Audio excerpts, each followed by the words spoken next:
Добър ден, имам едно оплакване. Направо си е жива рекламация. След цяла вечност на празно очакване връщам надеждата за реанимация. Не подлежи на замяна, а в склада дали няма нещо бракувано. Иззето е всичко, браво, безнадежните едва съществуваме.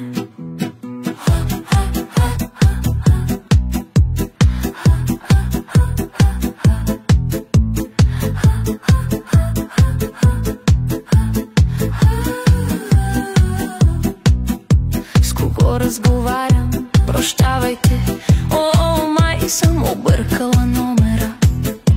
Не търсех Бог, извинявайте, а само човещината у хората. Сега ще затварям, че имам работа и да доставите скоро надежда. Моята едва диша, но карай, ще се понасяме още, изглежда.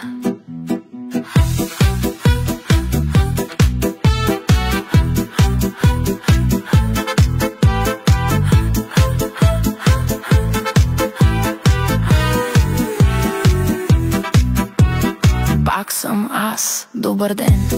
Да, за надеждата съм наясно, а малко вяра под щанда за мен.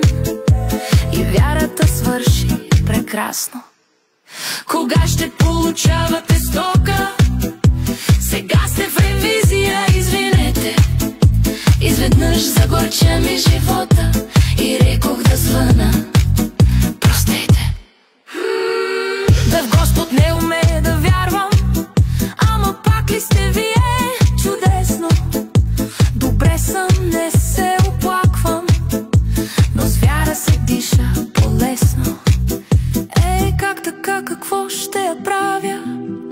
Светът е объркан до лудост и нищо вече не ми остава, освен да повярвам в чудо.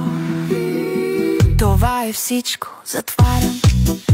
И на мен ми беше приятно скоро да докарате вяра, че си искам живота обратно.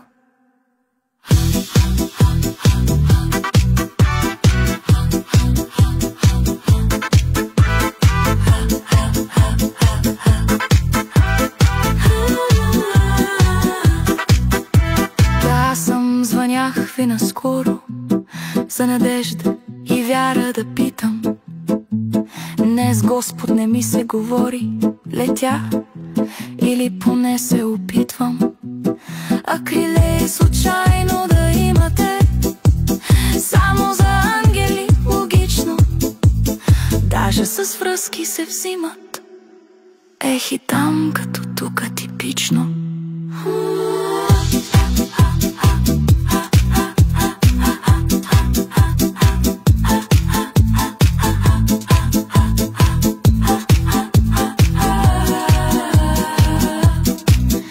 Извинете, нещо не ви чувам. Любов сте докарали, Боже. Любовта дали се купува? Няма как, няма начин. Не може с надеждата даже да кретаме, а пък вярата хич да я няма. От любов е направен човека и с обич за кърмене само. Сега не желая промоции, имам си едно съществуване и с любов ще си уча уроците, колкото мога до чуване.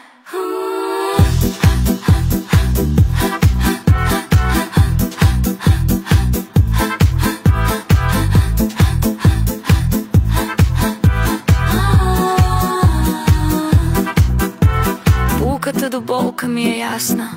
Животът ще залязва, ще изгрява, но в този свят тъй хванал ме натясно. Аз имам опции да оцелявам.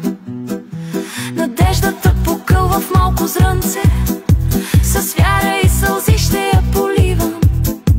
Любов ще я прегърне сякаш слънце. И пак вървя към себе си щастлива. Но тука някой вече се досеща. Звънях четвърти път на Господ, че трябваше да го помоля нещо. Парченце мъдрост, толкова е просто. Животът ще изгрява и залязва до края на безкрайните вселени. Поисках мъдрост, а какво излезе? Получих пратка с етикет търпение. Поуката до болка ми е ясна. Животът не е спешен случай. Да, честичко улавяме натясно, но само за да ме научи.